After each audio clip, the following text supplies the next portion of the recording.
ես գտնվում եմ Ամերիկայի Միացյալ Նահանգներում Նյու Յորք քաղաքում։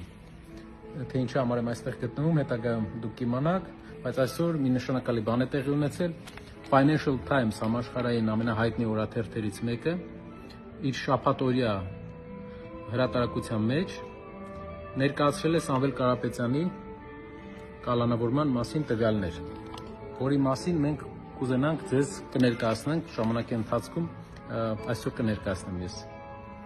Ինչի մասին եմ այսօր ուզում խոսեմ։ Նախորդ շաբաթը լի էր երկու կարևոր օրակարգով, որ մեր հասարակությունը քննարկում էր։ Առաջինը դա դպրոցներ թե գործարաններ, երկրորդը դա սակագին իջեցնել թե նույնը թողել։ Մեր առաջարկը եղել է առաջին թեմայով, որ երկրում կառուցվեն գործարաններ սկզբից, հետո նոր դպրոցներ։ Ինչու ենք մենք այդպես մտածել։ Ամեն ինչ եկել է մեր պատմությունից։ Ուրեմն մենք Լորվա մարզում, մեր գյուղում կառուցեցինք դպրոց, հետո մի 20 տարի առաջ ամենաժամանակակից պայմաններով։ Հետո ճանապարհները վերանորոգեցինք Տաշիր քաղաքից մինչև մեր գյուղի բոլոր ճանապարհները, քաղաքում Տաշիր շատ ճանապարհներ։ Սակայն անգամ գյուղի տների բոլոր փոփոխությունների արդյունքում մարդիկ էլի շարունակում են հեռանում։ Որտեղ պատճառը մեկն է։ Մարդը եթե չունի աշխատանք, եթե գործ չունի, նա չի մնալու։ Ուզում ես ոսկուց էլ ամբողջ քաղաքը սարքի նվիր իրան, ուզում ես բոլոր շենքերը կարող ենք փոխել, մարդիկ գնալու էին էլի։ Պատճառը նա է, որ մարդկանց պետք է ապահովել սկզբնական հաց, ապրուստ եւ հետո նոր լավ պայմաններ, լավ ռեմոնտ, այսպես ասած։ Դպրոցաշինությունը լավ բան է, շատ կարևոր է դպրոցաշինությունը, բայց կարևոր է այս Հայաստանի աղքատության այս պարագայում, երբ 700,000 մարդ, ինչպես հայտնում են 25% բնակչության աղքատ է ապրում, շատ կարևոր է, որ դպրոցաշինությունը որպես առաջնահերթություն լինի այն ժամանակ, երբ որ արտադրությունները, գործարանները կլինեն, հարկ կտան եւ այդ հարկերից կլինի։ Քանի որ մենք վարկ ենք վերցնում, դպրոց ենք կառուցում, հետո այդ վարկը պետք է փակենք հին տնտեսական միավորների, հին բիզնեսների հարկերի հաշվին, ու մարդկանց հարկերի հաշվին։ Ոչ մի ավել շահույթ երկրում չի ավելացել այս ներդրումների արդյունքում։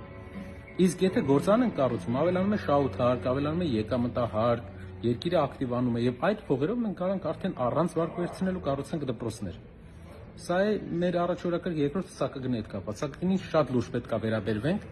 եւ մենք շատ ենք մտածել ներկայացնենք սակագինի իջեցնելու ծրագիրը, թե չէ, դրանով է պայմանավորված մեր մի քիչ ուշացումը։ Այսինքն հենց սկզբից մենք ներկայացրել էինք, որ պատրաստ ենք 6-ի սակագնից մի մաս իջեցնել, դա դեռ մեր քաղաքականություն հայտնվելուց առաջ էր եւ դա ապացուցելի փաստ է, բոլորը կարող են տեսնել ու ոչ մի նկրտում էլ չկար այդ ժամանակ, որ այսպիսի իրավիճակներ կլինեն, բայց այն ժամանակ մենք մտածում էինք, արտահայտեինք, թե չէ, որովհետեւ սակագին իջեցնելը, ճիշտ են ասում, ունի երկու ծայր։ Առաջինը հնարավոր է դու կարողանալու ես պահել սակագինը, թե չէ, եւ երկրորդը արդյոք իջեցնելով ինչ դրական էֆեկտ է տալի բնակչության համար։ Հայաստանում կյանքը բավականին թանկ է, աղքատությունը բարձր է եւ մենք առաջարկենք մենակ բնակչության համար իջեցնենք, դա է մեր առաջարկը եւ մենք շարունակում ենք առաջարկել։ Ուզում եմ նաեւ նշել, որ շատ կարեւոր է, որ այս շաբաթվա երկու օրակարգերը